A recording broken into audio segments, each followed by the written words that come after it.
So do you remember back in the 1940s when Adolf Hitler went on to American radio networks and addressed millions of Americans to discuss his war efforts and why he's doing the things he's doing?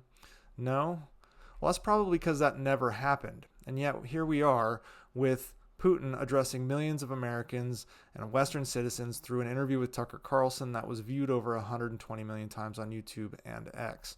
And I'm talking about this even though the interview happened a while ago to highlight this information operations, this propaganda effort that is taking place against the United States. The publication Foreign Policy has an interesting take on Russian propaganda efforts aimed at the West. And the interview with Tucker Carlson is a prime example of Russia's successful information war against the West. The Kremlin not only weaponizes social media, but also relies on Westerners to spread its messages, both willing and ignorant. A decade into this information war, social media companies seem to have forgotten their promises following the 2016 US presidential election interference scandal where Russian lies via propaganda posts reached 126 million Americans on Facebook. Policymakers and social media companies, fearful of stifling free speech and deepening political polarization, largely refrain from countering Russia's ongoing misinformation campaign.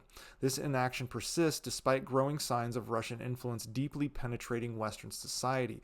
Russian agents are observed in various information sectors, and Kremlin funds continue to flow into influencing elections and supporting political parties and politicians that help the Kremlin reach its goals. While some countermeasures, such as blocking Russian media networks RT and Sputnik back in 2022, have been taken, they are largely ineffective and do not address the broader issue of Russian disinformation and hybrid warfare. For Putin, his so-called information psychological warfare aims to erode the enemy population's morale and will to counter Russia's adventurism globally.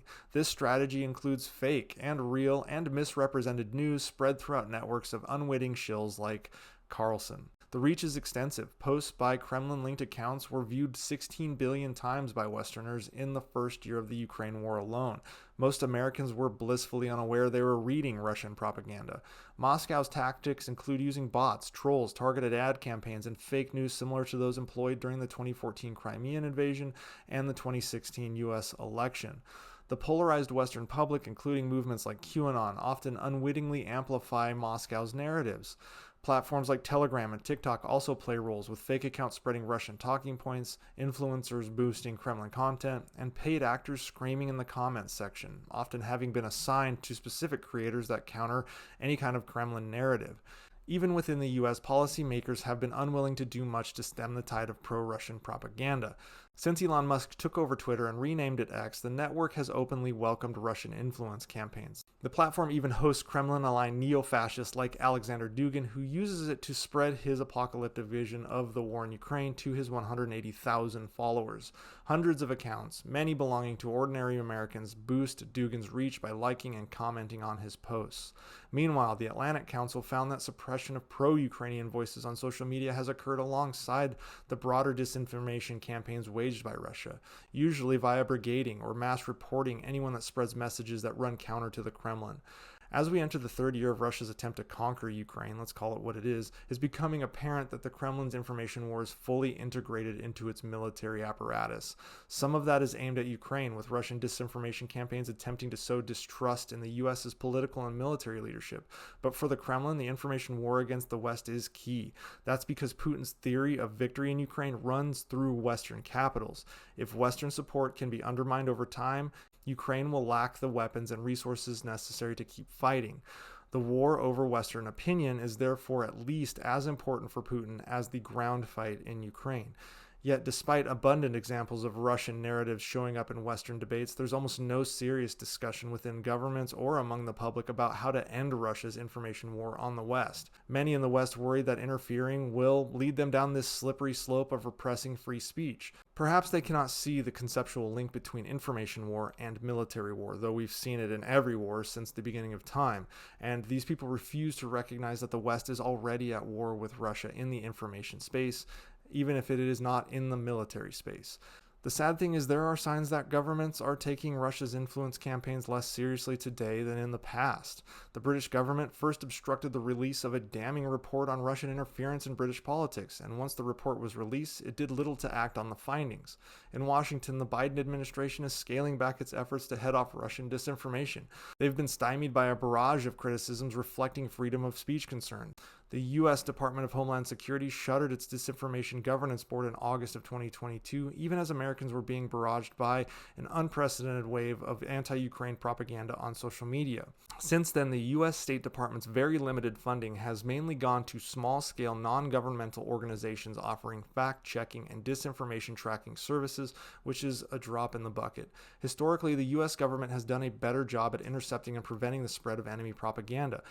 During World War II, the U.S. Office of War Information and the Office of Strategic Service, which turned into the CIA, executed coordinated counter-propaganda and psychological warfare efforts with allied nations to counter German and Japanese misinformation, and it was deemed not only acceptable but necessary. These efforts clearly did not threaten free speech. In fact, they enhanced the West's ability to defeat fascism and those countries that threaten free speech. Unfortunately, it seems the pendulum in the US swings between doing nothing and executing full bans on apps that echo Kremlin and Beijing propaganda, such as we see with TikTok. A better approach may be to develop a social media counter-propaganda arm of the US government, similar to the OWI during World War II, and place it in the national security apparatus. Then highlight creators that provide verified information on those very apps that Russia and China use. The fact of the matter is there's always propaganda from both sides. The problem is Russia's and China's are more effective because they exploit our affinity for free speech absolutism. I'm all for free speech, but the fact is freedom of speech gets a broad pass that no other freedom gets. Even the most staunch 2A supporters believe that if guns are weaponized against Americans, the US government should intercede. We implement tariffs and sanctions at the expense of free trade, and such support is bipartisan. During World War II, the U.S. saw the necessity to protect American people from enemy information warfare operations. Perhaps it's time for us to remove our blinders and realize that it is happening right now. We may not be attacked physically, but we are mentally. Meanwhile, Russian children watch anti-American cartoons. Their news is full of anti-Western lies, like we eat bugs and rats. Their government funds propaganda efforts to frustrate Western efforts at countering their fascist adventures, not only in Ukraine, but globally, and it worked well enough to hold up Ukraine aid for months. We don't need to ban speech, but we certainly need to counter our enemy speech, and we are not officially anyways. We naively think the truth will just come out and discerning Americans will get it. Unfortunately, that has never been the case in all of history. The bottom line is you may not think you are at war with Russia, but Russia certainly thinks and is acting as if it is a war with you and is conducting information warfare operations targeting every single American right now without a declaration of war, and we are doing next to nothing about it.